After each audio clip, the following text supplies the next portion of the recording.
আল্লাহ রাব্বুল আলামিন বানি ইসরাইল জাতিদের জন্য আবার একটা নবী নির্ধারণ করে দিলেন।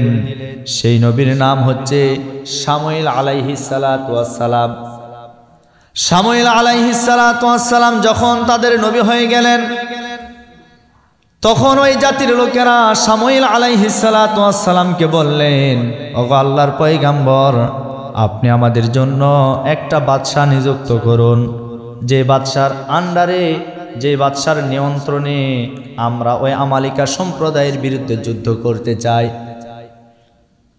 এইবার শামুয়েল আলাইহিস সালাতু ওয়াস সালাম এই নেতাদের কথা শোনার পরে তিনি তখন বললেন, ঠিক আছে, এটা আল্লাহ নির্ধারণ করে দিবেন। রব্বুল আলামিন সেই কথাটাই কোরআনে কারীমের ভিতরে সূরাতুল বাকারার 246 নম্বর আয়াত কারিমার ভিতরে সুন্দর করে জানায় দিয়েছেন, আলাম তারা ইলাল মালাই মিন বানি ইসরাঈলা মিন বা'দি মূসা ইয ক্বালু লিনাবিয়্যিন লাহুম বু'আথ লানা মালিকান নুকাতিল ফি সাবিলিল্লাহ। আল্লাহ রাব্বুল আলামিন বললেন, হে নবী, আপনি কি দেখেননি সেই সময়ের কথা, যে সময়ে বানি ইসরাইলের নেতারা বলেছিল, আপনি আল্লাহর পক্ষ থেকে একজন আমাদের জন্য বাদশা নিযুক্ত করবেন, যেই বাদশার নিয়ন্ত্রণে আমরা আল্লাহর রাস্তায় জিহাদ করতে চাই, সংগ্রাম করতে চাই, যুদ্ধ করতে চাই। তখন আল্লাহর পয়গম্বর তিনি জবাব দিয়েছিলেন, ক্বালা হাল আসাইতুম ইন কুতিবা আলাইকুমুল কিতালু আল্লা তুকাতিলু। আল্লাহর পয়গম্বর তিনি জবাব দিয়েছিলেন, যদি তোমাদের জন্য এই মুহূর্তে কোনো বাদশা নিযুক্ত করা না হয়, তাহলে কি তোমরা আল্লাহর রাস্তায় জিহাদ করবা না? আল্লাহর রাস্তায় কি তোমরা যুদ্ধ করবা না, সংগ্রাম করবা না? তখন ওই নেতারা জবাব দিয়ে বলেছিল, কেন আমরা করব না? ক্বালু ওয়া মা লানা আল্লা তুকাতিলা ফি সাবিলিল্লাহি ওয়া ক্বাদ উখরিজনা মিন দিয়ারিনা ওয়া আবনাইনা। আমরা কেন আল্লাহর রাস্তায় জিহাদ করব না, সংগ্রাম করব না? তার কারণ হলো, আমাদের বাপ দাদার পৈতৃক সম্পত্তি থেকে আমাদেরকে বিতাড়িত করা হয়েছে, আমাদেরকে তাড়িয়ে দেওয়া হয়েছে। আমরা কেন করব না? অবশ্যই আমরা আল্লাহর পক্ষ থেকে যদি আমাদের উপরে ফরমান জারি হয়ে যায়, আমরা আল্লাহর রাস্তায় জিহাদ এবং সংগ্রাম করার জন্য আমরা সবাই তৈরি হয়ে আছি। এই কথাটা বলার পরে আমার ভাইয়েরা, জিহাদ যখন তাদের উপরে ফরজ হয়ে গেল, এখানে আরেকটি কথা আপনাদেরকে জানাই দেয়, এই পৃথিবীর জমিনে যত জাতি ছিল, সব চাইতে বানি ইসরাইল জাতি কিন্তু একটু বাঁকা টাইপের ছিল। তারা কিন্তু বিভিন্ন সময় বিভিন্ন ওয়াদা করত, পরবর্তী সময়ে সেই ওয়াদাগুলি তারা ভঙ্গ করত, যার কারণে বানি ইসরাইল সম্পর্কে রব্বুল আলামিন কোরআনে কারীমের ভিতরে অসংখ্য আয়াতে কারিমা নাজিল করে দিয়েছেন। সূরা বাকারা থেকে শুরু করে বিভিন্ন সূরার ভিতরে বানি ইসরাইল জাতিদের সম্পর্কে রব্বুল আলামিন অসংখ্য ঘটনা বলে দিয়েছেন। তার কারণ হলো, এই পৃথিবীর জমিনে সব চাইতে তারা বাকামি করত, তারা বিভিন্ন সময় ওয়াদা করে সেই ওয়াদা রক্ষা করত না, সেই ওয়াদা আবার পরবর্তীতে নষ্ট করত। আমার ভাইরা, জিহাদ যখন তাদের উপর ফরজ হয়ে গেল, আল্লাহ রাব্বুল আলামিন বলেন, ফালাম্মা কুতিবা আলাইহিমুল কিতালু তাওয়াল্লাউ ইল্লা কালিলাম মিনহুম ওয়াল্লাহু আলিমুম বিজ-জালিমিন। আল্লাহ রাব্বুল আলামিন বলেন, যখন তাদের উপরে জিহাদটাকে ফরজ করে দিলাম, তখন তারা কি করলেন? অল্প কিছু সংখ্যক আমি আল্লাহর রাস্তায় তারা জিহাদ করলো, আর বাকি যে সমস্ত মানুষগুলি ছিল তারা সবাই জালিমদের অন্তর্ভুক্ত হয়ে গেল। আমার ভাইরা, আল্লাহ রাব্বুল আলামিন যখন তাদের উপরে জিহাদটা ফরজ করে দিয়েছেন, জিহাদটা ফরজ করে দেওয়ার পরে তারা অধিকাংশ মানুষগুলি মুখ ফিরিয়ে নিল, জিহাদে অংশগ্রহণ করতে পারল না। এবার আসেন মূল ঘটনাটা কি। আল্লাহর পয়গম্বর সামুয়েল আলাইহিস সালাতু ওয়াস সালামকে যখন বললেন আপনি আমাদের জন্য একটা বাদশা নিযুক্ত করুন যার নেতৃত্বে আমরা আল্লাহর রাস্তায় জিহাদ করতে চাই, সংগ্রাম করতে চাই। আল্লাহর পয়গম্বর সামুয়েল আলাইহিস সালাতু ওয়াস সালাম তাদের জন্য আল্লাহর নির্দেশ পাওয়ার পরে একটা বাদশা নিযুক্ত করে দিলেন। সেই বাদশাটার নাম কি এবার শুনেন। রব্বুল আলামিন কোরআনে কারীমের ভিতরে সুন্দর করে জানাই দিয়েছেন, ওয়া ক্বালা লাহুম নাবিয়্যুহুম ইন্নাল্লাহা ক্বাদ বা'আসা লাকুম তালুতা মালিকা। আল্লাহ রব্বুল আলামিন তাদের জন্য একটা বাদশা নিযুক্ত করলেন। সেই বাদশার নাম ছিল তালুত। জোরে বলেন নাম কি? সবাই বলেন নাম কি? তালুত। এবং তালুতকে যখন বাদশা নিযুক্ত করলেন, সেনাপতির দায়িত্ব দিলেন, ওই জাতির লোকেরা আবার আপত্তি জানালো। এটা একটা হলো, আপনি তালুতকে আমাদের নেতা বানালেন, তালুতের কি যোগ্যতা আছে? বরং তারা ভেবেছিল যে আমাদের মধ্য থেকে যারা আছে তাদের ভিতর থেকে একজন নেতা বানাবেন, কারণ আমাদের ভিতরে অনেক কোটিপতি মানুষ আছে, সম্পদশালী মানুষ আছে। তাদের ধারণা যাদের টাকা পয়সা বেশি, অর্থ সম্পদ বেশি, তারা শুধুমাত্র নেতৃত্ব দিতে পারে, এটা তাদের ধারণা ছিল। কিন্তু আল্লাহ বলেন না, এই ধারণা তাদের ভুল। আল্লাহর নির্দেশনা, নেতৃত্ব দিতে গেলে দুটি জিনিস থাকতে হবে। আমার কথা যদি বুঝে থাকেন আওয়াজ দিয়ে বলেন কয়টি? দুটি জিনিস থাকতে হবে। আল্লাহ রাব্বুল আলামিন সেই কথাটা জানাই দিয়েছেন। নেতারা এবার বললেন এটা আমরা মানতে পারি না। ক্বালু আন্না ইয়াকুনু লাহুল মুলকু আলাইনা ওয়া নাহনু আহাক্কু বিল মুলকি মিনহু ওয়া লাম ইউতা সাআতাম মিনাল মাল। নেতারা বলেছিল এটা আমরা মানি না, কারণ তালুতের কোনো সম্পদ নাই, তালুতকে কেন আপনি নেতা বানালেন, আমরা এটা মানতে নারাজ। এইবার রব্বুল আলামিন আবার জানাই দিলেন তালুতকে আল্লাহ কেন নেতা বানালেন, এটার প্রমাণ রব্বুল আলামিন সুন্দর করে জানাই দিয়েছেন।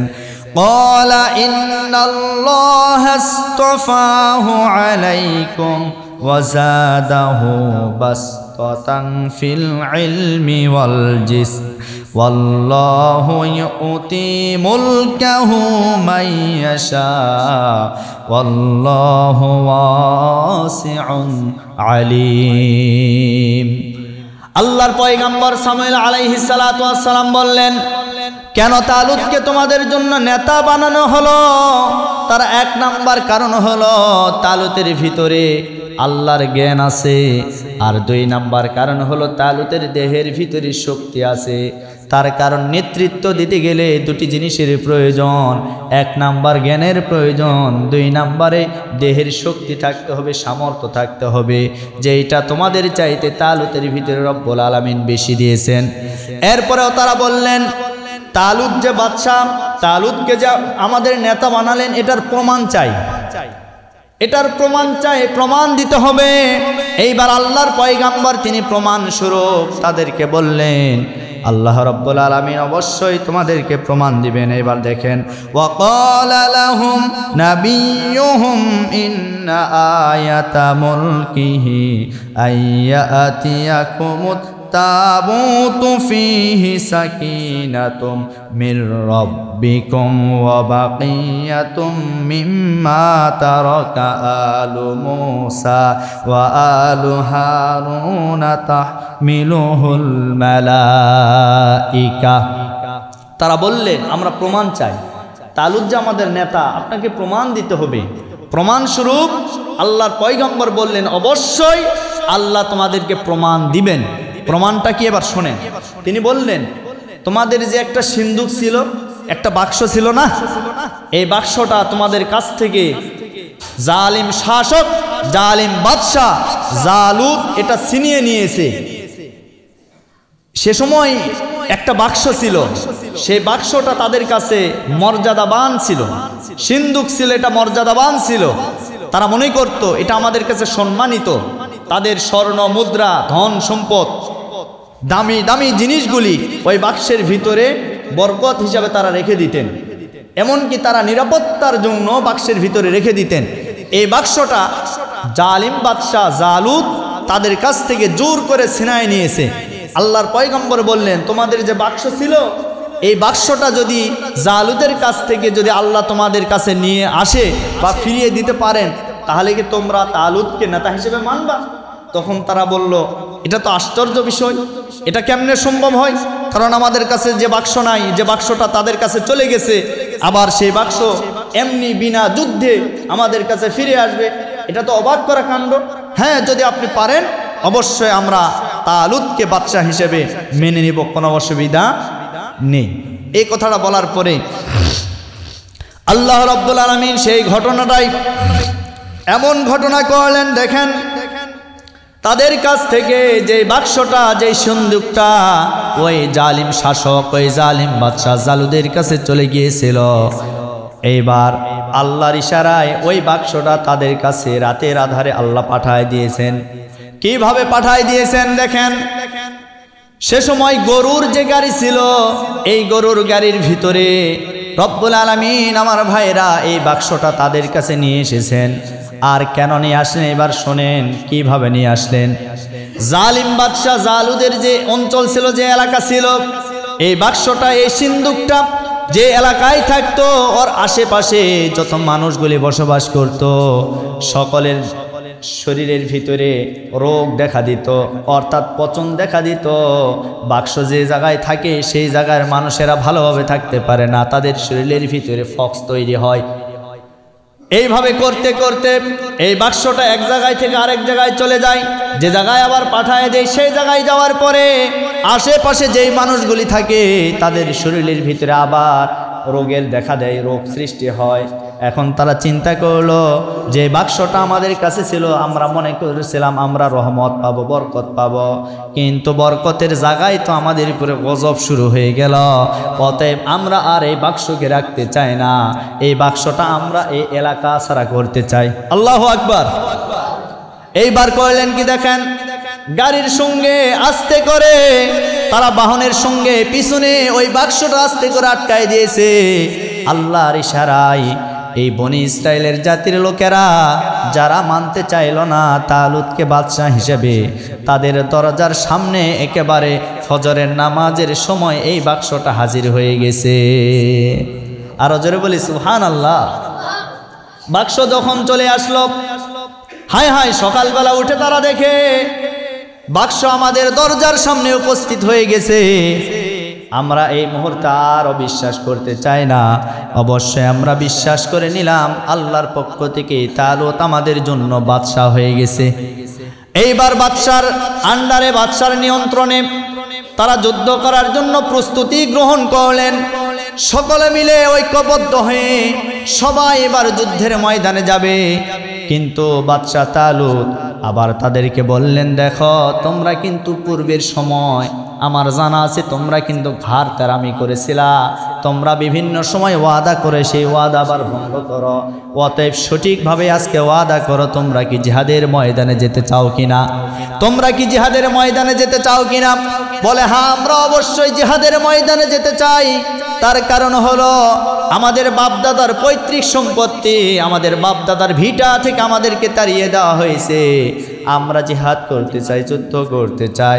এইবার এই তালুত বাদশা করলেন কি, এইভাবে হবে না, তাদেরকে পরীক্ষা করা দরকার। আবার তাদের উপরে পরীক্ষা চলে আসলো। কি পরীক্ষা এবার দেখেন, রব্বুল আলামিন বলেন, ফালাম্মা ফাসালা তালুতু বিল জুনুদি ক্বালা ইন্নাল্লাহা মুবতালিকুম বিনাহার। আল্লাহ তাদেরকে পরীক্ষা করলেন। তালুত বললেন, দেখো আমি তোমাদেরকে পরীক্ষা করতে চাই। পরীক্ষাটা কি? পরীক্ষা হলো আমরা যেখানে যুদ্ধ করতে যাচ্ছি মাঝখানে একটা নদী পড়বে, একটা বিশাল বড় নদী পড়বে। তবে এই নদীটা আমরা সহজে পার হয়ে যাব, কিন্তু এই নদীর কাছে গেলে তোমাদের উপরে একটা পরীক্ষা আসবে। পরীক্ষা হলো ওই মুহূর্তে তোমরা সকলে পিপাসার্ত হয়ে যাবে। তোমাদেরকে পিপাসা এমনভাবে ধরবে, পানি দেখা মাত্র তোমরা পানি খেতে চাইবে, কিন্তু এটাই তোমাদের পরীক্ষা, ওই মুহূর্তে তোমরা পানি পান করতে পারবা না। পরীক্ষা সহজ না কঠিন? কথা বলেন না কেন?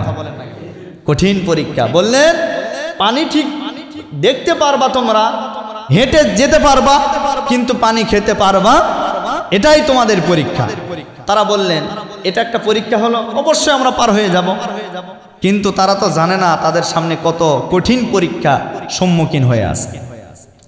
আমার ভাইয়েরা, এইবার তালুত আরো বললেন ফামান শারিবা মিনহু ফালাইসা মিন্নি ওয়া মান লাম ইয়াতআমহু ফাইন্নাহু মিন্নি ইল্লা মান ইগতারাফা গুরফাতাম বিয়াদিহি ফাশারিবু মিনহু ইল্লা কালিলাম মিনহুম। তবে তোমাদের ভিতর থেকে যারা একেবারে বেশি পিপাসার্ত হয়ে যাবে, যারা পানির জন্য মারা যাবে, তারা শুধুমাত্র এক চোয়াল পানি পান করতে পারবে। কয় চোয়াল? এক চোয়াল। আমরা ওই যে হাতের ভিতরে, তালুর ভিতরে যে পানিটা নেই না, সামান্য পানি কিন্তু এই হাতের ভিতরে একটু ধরে। কি কথা বলেন না কেন? এই তালুর ভিতরে তিনি বললেন যে সামান্য পানি তোমরা পান করতে পারবে, তবে বেশি পান করা যাবে না। এইবার তারা পানি পান করলেন না। এক পর্যায়ে এই বানি ইসরাইল জাতিরা তালুত বাদশার নিয়ন্ত্রণে তারা করলেন কি, জিহাদের ময়দানে যাওয়ার জন্য রওনা করলেন। চলতে চলতে তারা যখন নদীর কাছে চলে গেলেন, যাওয়ার পরে সামনে দেখলেন বিশাল বড় নদী, কিন্তু এই নদী বেশি গভীরতা না, মাত্র হাঁটু জল পানি। নদী পার হয়ে যেতে হবে। নদী যখন পার হবেন, নদীর সামনে যখন উপস্থিত হয়ে গেলেন, প্রত্যেকটা মানুষের এমন পিপাসার্ত শুরু হয়ে গেল, সবাই শ্রান্ত হয়ে গেলেন। এক পর্যায়ে সবাই পানিতে নামলেন। নামার পরে কেউ আর ওয়াদা রক্ষা করতে পারলেন না। সবাই যখন পিপাসার্ত হয়ে গেল, যার ইচ্ছা মতো সে তখন পানি পান করলেন। পানি পান করলেন শুধুমাত্র 313 জন বাদ দিয়ে 313 জন সৈন্য পানি পান করলেন না। বাকি যেগুলি আছে সব যখন পানি পান করলেন, পানি পান করার পরে 313 জন পানি পান করলেন না। নদীটা যখন পার হয়ে গেলেন, পার হয়ে যাওয়ার পরে পানি পান করার কারণে তারা সবাই দুর্বল হয়ে গেলেন। কেউ আর চলতে পারে না, উঠতেও পারে না, দাঁড়াতেও পারে না।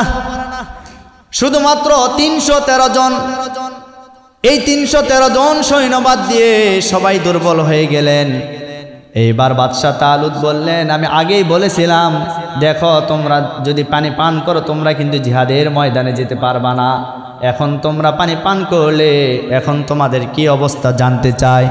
এবার সব সৈন্যরা বললেন, আমরা আর ওই জিহাদের ময়দানে যেতে চাই না, আমরা আর সামনের দিকে এগোতে চাই না।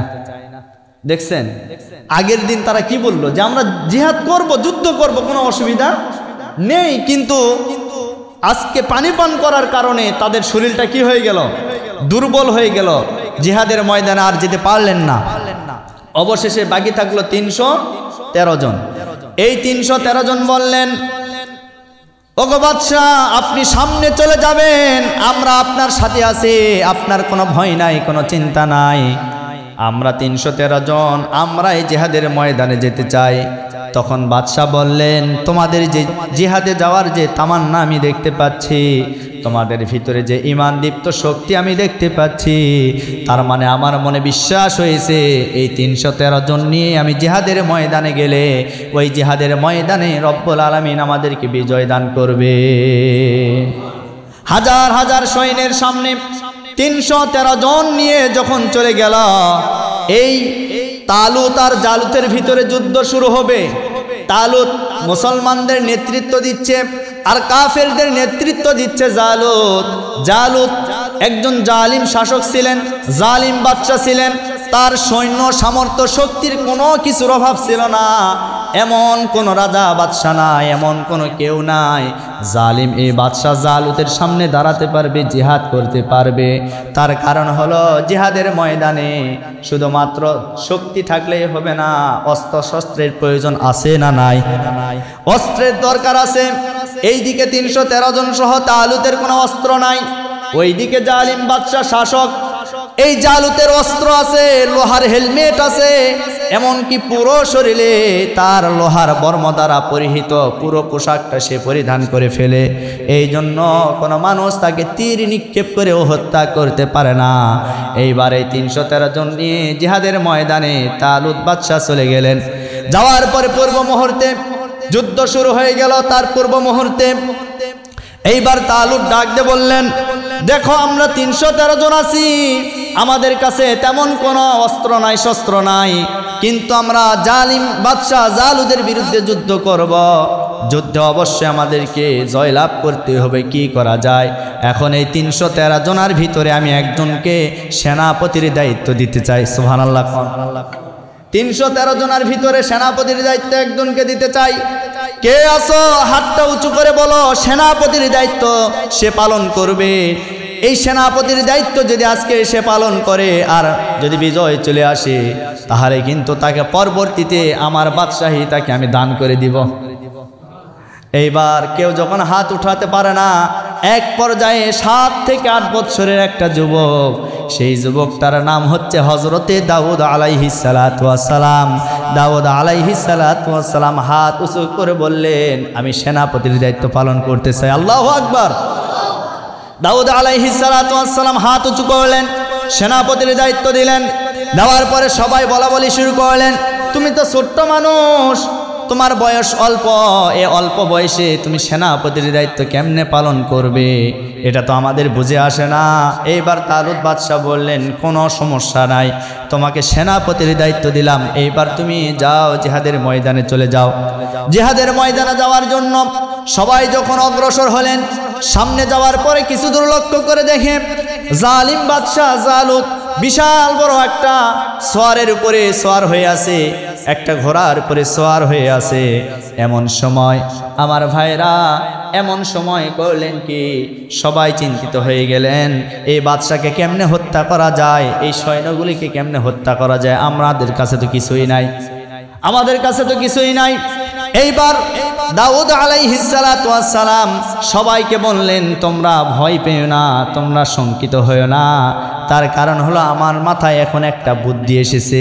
বুদ্ধিটা কি? এই মুহূর্তে আমি একটা বাটুল নিতে চাই। বাটুল, বাটুল চিনেন না? আমাদের এলাকায় তো বাটুলই বলে, নাকি বলেন? অন্য এলাকায় বিভিন্ন নাম দেওয়া হয়। তো এই যে বাটুল হাতের ভিতরে নিলেন, নেওয়ার পরে বললেন যে দাও আমাকে একটা ছোট একটা পাথরের টুকরা দাও। এইবার একটা পাথরের টুকরা দেওয়া হয়েছে। দেওয়ার পরে সে সময়কার যুদ্ধের নিয়ম ছিল যে যারা প্রতিপক্ষ তারা আগে আক্রমণ করবে না, আক্রমণ তারা করে না, বরং জালিম বাদশা জালুত বলেছিল, কে আসো আমার সামনে আসো, তোমরা সামান্য 313 জন আসো, আমি একাই তোমাদেরকে সাফ করে ফেলবো। কেউ ভয়ে সামনের দিকে এগিয়ে যেতে পারে না। এক পর্যায়ে দাউদ আলাইহিস সালাতু ওয়াস সালাম করলেন কি, একটা বাটুল নিলেন, নেওয়ার পরে পাথরের ছোট্ট একটা টুকরা হাতের ভিতরে নিলেন। নেওয়ার পরে বাটুলটা আস্তে করে এরকম টান করে ধরে যখন দাউদ আপনার জালুত বাদশার দিকে যখন তাক করে মারলেন, এই বাটুলের ভিতরে যে পাথরের টুকরা ছিল, এই টুকরাটা আমার প্রিয় বন্ধুগণ এই জালুত বাদশার চোখ ভেদ করে একেবারে চোখের ভিতর দিয়ে ঢুকে পিছনের রাস্তা দিয়ে বের হয়ে একেবারে মাথার মগজ ঘেলো সব বের হয়ে গেছে। আল্লাহু আকবার। সেনাপতি যদি আক্রান্ত হয়, বাকি সৈন্যগুলো আরো ভয় করবে কি করবে না? এবার জালিম বাদশা জালুত পরাস্ত হয়ে গেলেন, দুর্বল হয়ে গেলেন। যে সোয়ারের পর ছিল ওখান থেকে আস্তে করে টলে নিচে পড়লেন। জালুত বাদশা মারা গেলেন। এই সেনাপতি যখন মারা গেলেন, বাকি সৈন্যরা ভয়ে আতঙ্কিত হয়ে বাপরে বাপ, এরা কারা আসছে, এদের সামনে যাওয়া যাবে না। বাকি যারা ছিল সবাই যুদ্ধের ময়দান থেকে কে কোথায় পলায়ন করেছে তার কোনো হুদিস নাই। যুদ্ধের ময়দান পুরোটা ফাঁকা। আল্লাহ রাব্বুল আলামিন মুসলমানদের হাতে বিজয় দান করলেন। দাউদ আলাইহিস সালাতু ওয়াস সালামের একটা বুদ্ধির কারণে, তার বিচক্ষণতার কারণে জিহাদের ময়দানে দাউদ আলাইহিস সালাতু ওয়াস সালামের হাতে আল্লাহ বিজয় দান করেছেন। সম্মানিত প্রিয় উপস্থিতি, তো দাউদ আলাইহিস সালাতু ওয়াস সালামের বয়স 7 থেকে 8 বছর বয়স, অল্প বয়স। তিনি অল্প বয়সে একদিকে নবুয়াতি পেয়েছেন। আল্লাহ রাব্বুল আলামিন জিহাদের ময়দানে বিজয় দান করার পর আল্লাহ তাকে নবী বানাছেন। আরো জোরে বলে সুবহানাল্লাহ। নবী বানায়া দিলেন। শুধু নবী না, বরং তাকে বাদশাহীও দান করেছেন। দাউদ আলাইহিস সালাতু ওয়াস সালাম একদিকে নবুয়াত পেলেন, আর একদিকে বাদশাহী পেলেন। আল্লাহ রাব্বুল আলামিন তাকে দান করেছেন শুধুমাত্র তার বিচক্ষণতার কারণে, তার বুদ্ধিমত্তার কারণে। আল্লাহ রাব্বুল আলামিন দাউদ আলাইহিস সালাতু ওয়াস সালামকে আরো মুজিজা দান করেছেন। তিনি আল্লাহর সৃষ্টির যত গাছ আছে, পাখি আছে, এদের ভাষা বুঝতে পারতেন। সুবহানাল্লাহ। পাখিদের ভাষা বুঝতে পারতেন। দাউদ আলাইহিস সালাতু ওয়াস সালামের কণ্ঠতাল আল্লাহ এত সুন্দর করে দিয়েছিলেন, তিনি যখন সমুদ্রের কিনারায় গিয়ে জাবুর কিতাব যখন তেলাওয়াত করতেন, সমুদ্রের মাছেরা এসে এই দাউদ আলাইহিস সালাতু ওয়াস সালামের এই জাবুর কিতাবের তেলাওয়াত শোনার জন্য ভিড় জমায়ে যেত। এত সুন্দর কণ্ঠ ছিলেন দাউদ আলাইহিস সালাতু ওয়াস সালাম। জান্নাতের ভিতরে তিনি আল্লাহর কালামে পাক, আল্লাহর কোরআনে কারিম থেকে তিনি তার সুমধুর কণ্ঠে ঝংকার দিয়ে কোরআনে কারিম তেলাওয়াত করে জান্নাতের ভিতরে বিশাল বড় সমাবেশ হবে, সেই সমাবেশটা তিনি উদ্বোধন করবেন। আরো জোরে বলে সুবহানাল্লাহ। দাউদ আলাইহিস সালাতু ওয়াস সালাম এগুলি করবেন। সম্মানিত প্রিয় উপস্থিতি, সময়ের দিকে লক্ষ্য রাখতে হচ্ছে। আমার প্রিয় বন্ধুগণ, এই হলো মুসলমানদের বীরত্ব গাথা। মুসলমানদেরকে আল্লাহ বিজয় দান করেছেন যুগে যুগে, তাদের শক্তির বলে না ইমানের বলে? জোরে বলেন। আজও যদি আমরা আমাদের ইমান সেই পূর্বের যুগের নবী সাহাবীদের মতো হতে পারে, ইনশাআল্লাহ নিঃসন্দেহে আগামীতে সারা বিশ্বে মুসলমানরাই আবারও বিজয় অর্জন করবে। কথা বলেন ঠিক কিনা? আজ আমরা দেখতে পাচ্ছি গাজওয়াতুল হিন্দ, নবীজির একটি হাদিস, সহি হাদিস, তিনি বলে গেছেন শেষ জামানার ভিতরে হিন্দুস্থানের বিরুদ্ধে একটা যুদ্ধ হবে। সেটা হলো ধর্মীয় যুদ্ধ। সেই ধর্মীয় যুদ্ধে মুসলমানরা বিজয় অর্জন করবে ঠিক, কিন্তু হাজার হাজার মুসলমান শহীদ হয়ে যাবে। আর সেই যুদ্ধ হবে শুধুমাত্র হিন্দুস্থানের বিরুদ্ধে যুদ্ধ। আজ মনে হয় সেই যুদ্ধের দামামা শুরু হয়ে গেছে। কথা বলেন না কেন? ইসকন নেতা চিন্ময় দাসকে গ্রেফতার করার কারণে আজ সারা বাংলাদেশটা উত্তপ্ত হয়ে গেছে। কেন হলো? তাকে তো গ্রেফতার করা হয়েছে ধর্মীয় কোনো নেতা হিসাবে নয়, বরং তাকে রাষ্ট্রদ্রোহী মামলা দিয়ে তাকে গ্রেফতার করা হয়েছে। কথা বলেন ঠিক কিনা? আজকে তার গ্রেফতারকে কেন্দ্র করে আমার বাংলাদেশটাকে উত্তপ্ত করা হয়েছে। কারা করছেন? কারা এর পিছনে ইন্ধন দিচ্ছেন আমরা সকলে জানি। আজকে ভারতের পাঁচাটা দালালেরা আজকে বাংলাদেশকে অস্থিতিশীল করার জন্য এক পায়তারা করছে, কিন্তু ইতিপূর্বে পারে নাই, এখনো পারবে না। পারবে? কথা বলেন না কেন? পারবে? পারবে না। যতই ভারতে বসে বসে দালালি করুক, কোনো লাভ হবে না। কথা বলেন, কোনো লাভ হবে না। আজকে সেখানকার যে বিধায়ক, তিনি বাংলাদেশকে নিয়ে কড়া বার্তা মানে উপহার দিচ্ছেন। কড়া বার্তায় তিনি কথা বলছেন যে আমরা চিকিৎসা বন্ধ করব, আমরা ভিসা বন্ধ করব, সব কিছু বন্ধ করব। আরে বেটারা, তোমরা বেঁচে আছো শুধুমাত্র মুসলমানদের কারণে। কথা বলেন ঠিক কিনা? আজ মুসলমান পৃথিবীতে না থাকলে কোনো জাতিই থাকতো না। কারণ আল্লাহ বলেছেন একটা ইমানদার যতদিন পৃথিবীতে থাকবে ততদিন পৃথিবীতে কোনো কিয়ামত হবে না। যেদিন থেকে এই ইমানদার বান্দারা পৃথিবী থেকে বিদায় নিবে, সেদিন আল্লাহ কিয়ামত ঘটায় দিবেন। তার মানে বোঝা গেল তারাও বেঁচে আছে মুসলমানদের দয়ায়। আর তারা মুসলমানদের কিনে কথা বলে, তাদের বিরুদ্ধে যুদ্ধ হবে। মুসলমানদের সেই যুদ্ধে অংশগ্রহণ করে মুসলমানরা বিজয় অর্জন করবে। আগামীতে মনে হয় সেই যুদ্ধ আমরা দেখতে পাচ্ছি। আল্লাহ রাব্বুল আলামিন আমাদেরকে অবশ্যই সেই মুসলমানদের সৈনিক হয়ে ওই যুদ্ধে অংশগ্রহণ করার জন্য তৌফিক দান করে বলে আল্লাহুম্মা আমিন।